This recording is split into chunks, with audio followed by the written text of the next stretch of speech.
¿Cómo le va, doctor Cavallo? ¿Cómo está? Gracias por recibirnos aquí junto con Gustavo Mura. Y la primera pregunta que surge a esta hora del día y en la semana, si hablábamos la semana pasada con usted, teníamos que hacer referencia a que en la Argentina había un dólar paralelo, un dólar blue que había trepado a 195 pesos, había dólares bursátiles que habían alcanzado también niveles récord, incluso la brecha con el dólar oficial. Hoy estamos hablando de que si bien sigue esa brecha siendo muy alta, el dólar bajó, tanto el blue como los dólares bursátiles. ¿Cuál es el panorama con esta situación? ¿Cree que el dólar puede seguir bajando o que efectivamente las condiciones de la economía de la Argentina nos van a llevar a que indefectiblemente tarde o temprano el dólar retome su carrera alcista? Bueno, el dólar paralelo, lo mismo que el contado con liquidación, reflejan el estado de ánimo de los operadores y de la gente, y no los fundamentos de la economía, ¿no? Cuando hay mucha desconfianza, obviamente ese dólar sube, y si el gobierno hace algo para tratar de bajarlo, como ha hecho en estos días, puede bajar un poco, pero hay una naturalmente se trata de un dólar que va a ser siempre muy inestable, ¿no? Por eso yo pregono que aún sin unificar los mercados cambiarios, manteniendo por un tiempo el cepo y el control directo del Banco Central sobre el mercado oficial, lo que tienen que hacer es dejar que funcione de manera totalmente libre y legal el mercado para el resto de las transacciones. Y el Banco Central ahí no intervenir de ninguna manera, ni comprando ni vendiendo, pero tampoco con regulaciones, porque lo único que hace es introducir más inestabilidad. Yo creo que si funcionara de manera totalmente libre y si empezara a insinuarse un cierto movimiento hacia la disciplina fiscal y una menor expansión monetaria, ese dólar se podría estabilizar y luego tener una tendencia a estar cada vez más cerca del dólar oficial. Pero tal como funcionan ahora las cosas y el mercado cambiario, obviamente que vamos a tener mucha inestabilidad y se va a mantener una brecha alta, pero además con subas y bajas como esta que hemos estado viendo en la última semana, con mucha inestabilidad. Es fruto de esa incertidumbre, de ese nerviosismo que hay en los mercados, ¿no? Los mercados, ¿qué tal? Buenas noches, doctor Cavallo.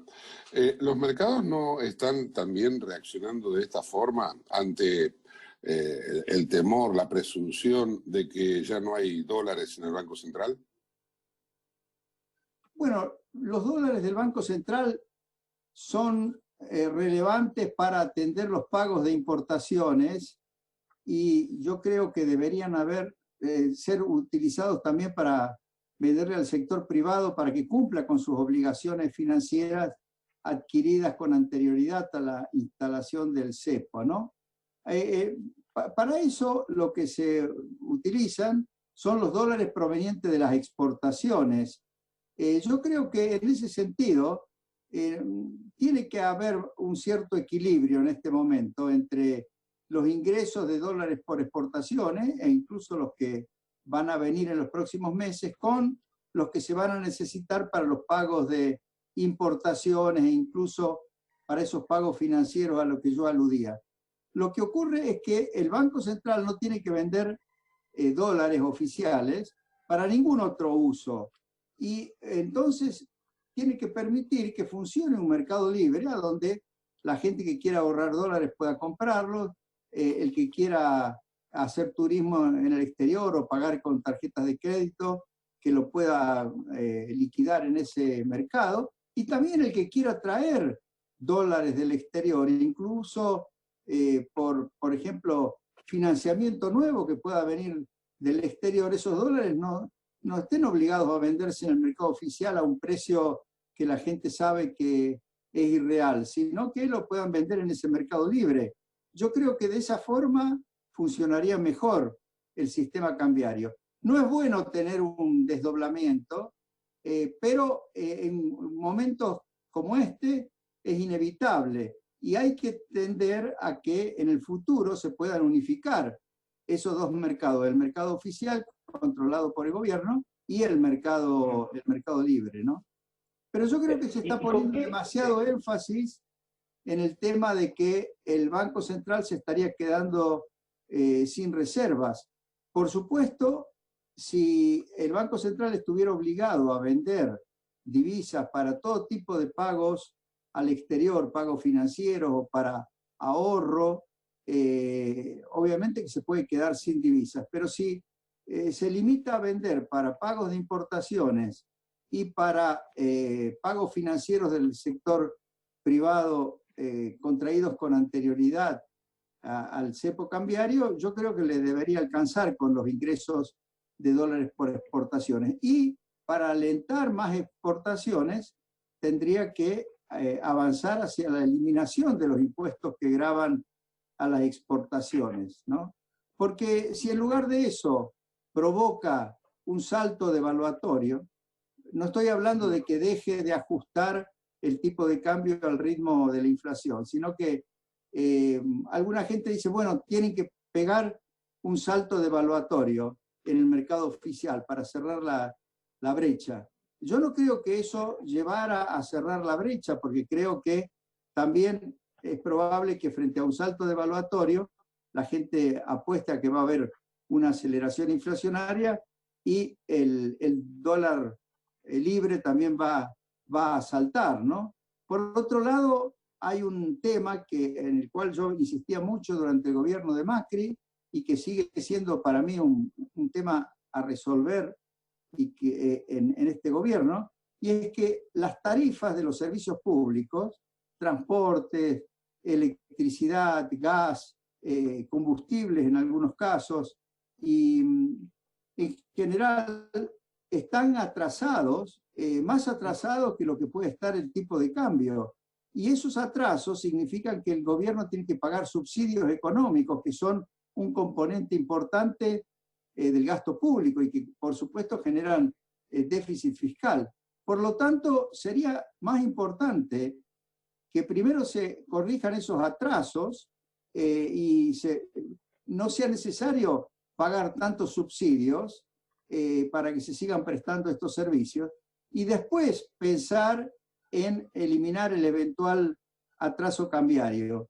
Yo creo que, o si no, diferente sería si tuvieran un plan completo que, además de ajustar todos los precios, incluido el tipo de cambio, y eventualmente unificar el mercado cambiario, tuviera una explicación muy clara de cómo van a seguir hacia adelante en materia fiscal, en materia de emisión monetaria, que lograra contener las expectativas de que va a continuar rápidamente la inflación. Pero yo no veo que estén preparándose para aplicar un plan de esa naturaleza. De todas maneras, yo no quiero hacer ninguna recomendación ni ningún pronóstico, porque obviamente que no hay bases para estar seguro de lo que uno dice, porque este gobierno no ha definido reglas de juego, no se sabe bien qué tipo de organización económica quiere hacer funcionar. Tampoco está claro qué es lo que quiere conseguir, cuál es el objetivo. Entonces es muy difícil decir, acá va a ocurrir tal cosa o tal otra, ¿no?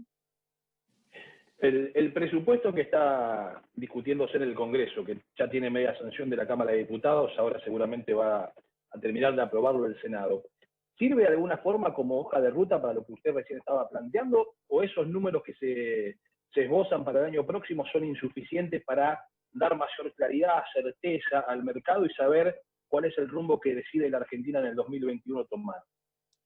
A mí me parece que no está dando un panorama claro de lo que puede pasar en el año próximo. Lo único más realista de la elevación que hicieron del presupuesto es el pronóstico de los niveles de actividad económica para el año próximo y para los años subsiguientes. Y son bastante decepcionantes porque, según esos pronósticos, recién en el año 2023 volveríamos a tener el nivel de actividad económica del 2019 y estaríamos todavía por debajo del promedio del 2011 al 2019, ¿no? Y en materia de consumo, por ejemplo, ahí proyectan que todavía vamos a estar 6 o 7% abajo del consumo que se logró en los años anteriores. Me estoy refiriendo al año 2023. O sea que los pronósticos en materia de crecimiento económico son, yo diría, realistas, pero muy lamentables, porque si ese es el objetivo, la economía va a estar virtualmente estancada en los próximos 3 años, salvo una recuperación de la gran caída provocada por la pandemia. Ahora, los demás elementos, como por ejemplo las hipótesis sobre inflación, a mí me parece que no están fundamentadas para nada, porque no se concilian con la dimensión del déficit fiscal y la emisión monetaria que va a ser necesario para financiar ese déficit fiscal, ¿no? Salvo que se piense en recurrir mucho al endeudamiento interno en pesos, pero el endeudamiento interno en pesos para desplazar al sector privado de la captación de ese crédito en pesos va a tener que hacerse a tasas de interés muy altas, lo que a su vez va a frenar la reactivación económica. Así que yo no lo veo al presupuesto como una herramienta realmente útil para clarificar lo que piensan hacer o lo que piensan lograr en el año próximo. Además, mirando por el lado de los gastos, todavía hay fuertes partidas para subsidios, no subsidios sociales, que esos obviamente hay que mantenerlos, pero para estos subsidios económicos que yo estaba mencionando, ¿no? Yo no creo que esté bien priorizado el gasto. A mí me gustaron mucho las palabras de Luciano Laspina, que las escuché atentamente en el comentario sobre el presupuesto en la discusión de la Cámara de Diputados. Recomiendo, eso está en YouTube, le recomiendo a la gente que lo mire si quiere tener más información sobre lo que significa el presupuesto para el año próximo.